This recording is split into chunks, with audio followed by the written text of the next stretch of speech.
രാവിലെ തന്നെ KR മീര മാഡത്തിനെതിരെ ഞങ്ങൾ പോലീസിൽ പരാതി കൊടുത്തിരുന്നു. പോലീസുമായി സംസാരിക്കുകയായിരുന്നു. അവർ പരാതി കിട്ടി സ്വീകരിച്ചു എന്ന് വ്യക്തമാക്കിയിട്ടുണ്ട്. Ernakulam central police station inspector of police SHOയ്ക്കാണ് പരാതി നൽകിയത്. ഞാൻ വരുന്ന വഴി അവരോട് സംസാരിക്കുകയായിരുന്നു. ആ സംസാരത്തിന്റെ ഒക്കെ കാരണമാണ് 10 മിനിറ്റ് താമസിച്ചത്. ശ്രീമതി KR മീരയുടെ ഹെയ്റ്റ് സ്പീച്ചിനെതിരെ നമ്മൾ പരാതി കൊടുത്തിട്ടുണ്ട്. കൊലപാതകത്തെ ന്യായീകരിക്കുന്ന അവരുടെ നിലപാടിനെതിരെ പരാതി കൊടുത്തിട്ടുണ്ട്. 352, 353, 196 IT ആക്ട് സെക്ഷൻ 67 അടക്കം ഇൻവോക്ക് ചെയ്ത് എറണാകുളം പോലീസ് സ്റ്റേഷനിലാണ് പരാതി കൊടുത്തത്. ജൂറിസ്ഡിക്ഷൻ ഒരു പ്രശ്നമില്ലാത്തതുകൊണ്ടാണ് എറണാകുളത്ത് കൊടുത്തത്. കാര്യം ഇന്റർനെറ്റിലൂടെ ഒക്കെ ആണല്ലോ ഇത് പ്രധാനമായി വരുന്നത്. ഒരു പക്ഷേ നിങ്ങൾ ആരെങ്കിലും നമ്മുടെ ഇതിലേക്ക് പോകുമ്പോൾ ആരെങ്കിലും ആ സ്പീച്ച് കേട്ടിട്ടില്ലെങ്കിൽ ഞാൻ അവരുടെ സ്പീച്ചും എടുത്തിട്ടുണ്ട്. ഒരുപക്ഷെ എല്ലാവരും മാധ്യമപ്രവർത്തകരായതുകൊണ്ട് അപ്ഡേറ്റഡ് ആയിരിക്കും KR മീര മാഡം പറഞ്ഞ കാര്യങ്ങൾ എന്താണെന്നുള്ളത്. അതായത് വളരെ ചിരിച്ചുകൊണ്ട് പുച്ഛത്തോട് പറയുകയാണ്, ചിലപ്പം കഷായം കലക്കി കൊടുക്കേണ്ടി വരും എന്ന്. അതായത് എനിക്ക് ഈ നമ്മുടെ ഇന്നത്തെ പരിപാടിയിലേക്ക് പോകുന്ന ഇത് ഇവർക്ക് കൊടുക്കുന്ന ഒരു കാര്യം കൂടെ ഉണ്ട്. അതോടൊപ്പം എനിക്ക് നിങ്ങളോട് ചോദിക്കാനുള്ള ഒരു കാര്യം, അല്ലെങ്കിൽ മാധ്യമങ്ങളോട് പറയാനുള്ള ഒരു കാര്യം, ഷാരൻ എന്ന് പറയുന്ന ഒരു പുരുഷൻ സമപ്രായക്കാരിയായ ഗ്രീഷ്മയെ വിഷം കൊടുത്ത് കൊല്ലുക. ഗ്രീഷ്മ എന്ന് പറയുന്ന പെൺകുട്ടി ഷാരൻ തനിക്ക് വിഷം കൊടുത്ത് കൊന്നു എന്ന് അറിഞ്ഞ, അല്ലെങ്കിൽ വിഷം തന്നു എന്ന് അറിഞ്ഞിട്ട് പോലും അവസാന നിമിഷം വരെ ഷാരനെ തെള്ളിപ്പറയാൻ തയ്യാറാകുന്നില്ല. ഷാരന്റെ പേര് അവൾ മരണക്കിടക്കയിൽ വെച്ച് പോലും പറയാൻ തയ്യാറാകുന്നില്ല. 11 ദിവസം വെള്ളം കുടിക്കാൻ കഴിയാതെ ഗ്രീഷ്മ എന്ന പെൺകുട്ടി 11 ദിവസത്തിന് ശേഷം മരിക്കുക. ആ അവസരത്തിൽ രാഹുൽ ഈശ്വർ വന്ന് ഷാരനെ ന്യായീകരിച്ച് ഇങ്ങനെ സംസാരിച്ചിരുന്നെങ്കിൽ എന്നെ അറസ്റ്റ് ചെയ്യില്ലേ? അതേ മര്യാദ തിരിച്ച് അറസ്റ്റ് ഒന്നും ചെയ്യണ്ട, തെറ്റാന്ന് പറയാനുള്ള ഒരു മാന്യത ആൾക്കാർ കാണിക്കണ്ടേ?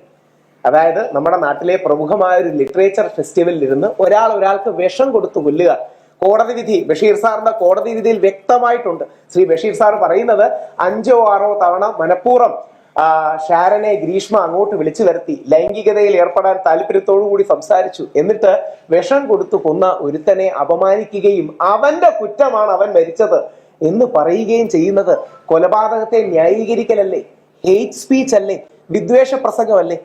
ജസ്റ്റിസ് കമാൽ പാഷ സാർ, നമ്മളെല്ലാം ആദരിക്കുന്ന ഹൈക്കോടതിയിലെ വളരെ പ്രഗത്ഭനായ ജഡ്ജിയാണ്. അദ്ദേഹവും പറഞ്ഞ് നിങ്ങൾ കേട്ട് കാണും, അന്തസ്സോടെ കഷായം കലക്കി കൊടുത്തു. ഞാൻ വീണ്ടും കേട്ടു. അത് ആരെങ്കിലും ഇനി എക്സ്ട്രാ വാക്ക് ആഡ് ചെയ്തതാണോ എന്നറിയാൻ ഒരു ചാനൽ ചർച്ചയിൽ ഞാൻ ചാനൽ ചർച്ചക്കാരെ വിളിച്ചു ചോദിച്ചു. ഒരു പറഞ്ഞാൽ അങ്ങനെ തന്നെയാണ് സാറ് പറഞ്ഞത്. ഗത്യന്തരമില്ലാതെ അവസാനമോള അന്തസ്സോടെ കഷായം കലക്കി കൊടുത്തു. അതേ പ്രയോഗം ശ്രീമതി KR മീര, നമ്മളെല്ലാം ആദരിക്കുന്ന വലിയ നോവലിസ്റ്റാണ്. അവരുടെ ഭാഷാപരമായ പാണ്ഡിത്യമോ അല്ലെങ്കിൽ നോവലിലെ മഹത്വമൊന്നും ആർക്കും ചോദ്യം ചെയ്യാൻ കഴിയില്ല. പക്ഷേ ശ്രീമതി KR മീര ചിരിച്ചുകൊണ്ട് പുച്ഛത്തോടെ, ഞാൻ ആ വീഡിയോ എടുത്തിട്ടുണ്ട്, നിങ്ങൾ എത്ര പേര് കണ്ടിട്ടോന്ന് അറിയില്ല, കണ്ടിട്ടില്ലെങ്കിൽ ഞാൻ വീണ്ടും ആ വീഡിയോ കാണിക്കാം. വളരെ ചിരിച്ചുകൊണ്ട് പുച്ഛത്തോടെ പറയുകയാണ്, ചിലപ്പം കഷായം കലക്കി കൊടുക്കേണ്ടി വരുമോ? ഒരാൾ മരിച്ച അവസ്ഥയല്ലേ പറയുന്നത്? വിഷം കൊടുത്തു കൊന്ന കാര്യമല്ലേ പറയുന്നത്?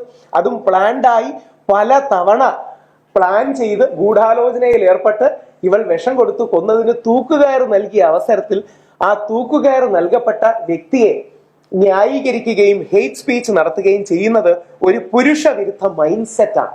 ഈ മൈൻഡ് സെറ്റിനെതിരെയാണ് മെൻസ് കമ്മീഷൻ അടക്കമുള്ളവർ വരുന്നത്. ഇവിടെ ഒരുമാ സംഘടനയുടെ ആൾക്കാരോട് ഞങ്ങൾ അഭ്യർത്ഥിച്ചത്, ഞാൻ അവരെ വിളിക്കുകയും അഭ്യർത്ഥിക്കുകയും ചെയ്തത്, നമുക്കിത് കേരളം മുഴുവൻ ക്യാമ്പയിൻ ആയി തന്നെ ചെയ്യണം ഒരു പുരുഷ കമ്മീഷൻ. അതുകൊണ്ട് ഈ പുരുഷ കമ്മീഷന്റെ ഒരു കരട്, ഇതിന്റെ വലിയ രൂപം അത് തൽക്കാലം ഇപ്പം വെളിയിൽ വിടാൻ അവസ്ഥയില്ലാത്തത് സ്പീക്കർക്ക് കൈമാറിയിരിക്കുകയാണ്. ബഹുമാനപ്പെട്ട എൽദോസ് MLA വളരെ മനോഹരമായി തന്നെ ഒരു ഡ്രാഫ്റ്റ് ആക്കി കേരള സംസ്ഥാന പുരുഷ കമ്മീഷൻ ബിൽ 2025 ബഹുമാനപ്പെട്ട സ്പീക്കർക്ക് കഴിഞ്ഞ ആഴ്ച ശ്രീ ഷംസീറിന് കൊടുത്തിട്ടുണ്ട്. അദ്ദേഹത്തിന്റെ ഔദ്യോഗിക സ്പീക്കർ കൊടുത്ത ലെറ്ററും നിങ്ങൾക്ക് തന്ന ഇതിൽ വെച്ചിട്ടുണ്ട്. ആ ലെറ്ററിന്റെ ഭാഗമായി അദ്ദേഹത്തിന് കൊടുത്തിരിക്കുന്നതുകൊണ്ടാണ്, അവരുടെ പ്രിവിലേജ് കമ്മ്യൂണിക്കേഷൻ ആയതുകൊണ്ടാണ് പൂർണ്ണമായും തരാൻ കഴിയാത്തത്. പക്ഷെ അതിലെ പ്രധാന ഭാഗങ്ങൾ, പ്രസക്ത ഭാഗങ്ങൾ നമ്മൾ ഇതിൽ ആഡ് ചെയ്തിട്ടുണ്ട്. ഒരു പുരുഷ കമ്മീഷൻ, യുവജന കമ്മീഷൻ മാതൃകയിൽ, വനിതാ കമ്മീഷൻ മാതൃകയിൽ ഒരു പുരുഷ കമ്മീഷൻ. ആ പുരുഷ കമ്മീഷന്റെ ആവശ്യകതയാണ് ഓരോ ദിവസവും വരുന്നത്. ഞാൻ ഇവർക്ക് കൊടുക്കുന്നതിന് മുമ്പ് ഒരു ചോദ്യം കൂടെ ചോദിക്കാം. ഷാരന് പ്രായം 23 അല്ലെങ്കിൽ 24. ഷാരന് ഒരു യുവാവല്ലേ? ആ ഷാരനെ അങ്ങനെ കൊന്നതിനെ ന്യായീകരിക്കുന്നത് ശരിയല്ല എന്ന് യുവജന കമ്മീഷൻ ആരെങ്കിലും പറയുന്നത് നിങ്ങൾ കേട്ടോ? അല്ലെങ്കിൽ വനിതാ കമ്മീഷനിലെ ഏതെങ്കിലും ഒരാൾ ഇങ്ങനെ ഒരു വനിത പറയുന്നത് ശരിയല്ല, ഒരാളെ കൊന്നതിനെ ന്യായീകരിക്കാന്ന് പറയുന്നത് കേട്ടോ? നേരെ തിരിച്ച് യുവജന കമ്മീഷൻ എനിക്കെതിരെ കേസെടുക്കണമെന്ന് പറഞ്ഞു. വനിതാ കമ്മീഷന്റെ സതീദേവി മാഡം, യുവജന കമ്മീഷനിലെ M ഷാജറും രാഹുൽ ഈശ്വറിനെതിരെ കേസെടുക്കണമെന്ന് പറഞ്ഞു. എന്തിനാണ്? ഞാൻ വളരെ ബഹുമാന പുരസരം ഒരു വാക്ക് പോലും തെറ്റാതെ അല്ലെങ്കിൽ കുമാരി ഹണി റോസിനെ TV-യിൽ ഇരുന്ന് വിമർശിച്ചത്. ഹണി റോസിനെ ടിവിയിൽ ഇരുന്ന് വിമർശിക്കാൻ എനിക്ക് പാടില്ല, പക്ഷേ കൊലപാതകത്തെ ന്യായീകരിക്കാൻ മീര മാഡത്തിന് കഴിയും എന്നുള്ളത് കൊണ്ട് തന്നെയാണ് ഈ നാട്ടിൽ ഒരു പുരുഷ കമ്മീഷൻ ആവശ്യം. സബ്സ്ക്രൈബ് ചെയ്തിട്ടില്ലാത്തവർ ഇപ്പോൾ തന്നെ സബ്സ്ക്രൈബ് ചെയ്യുക.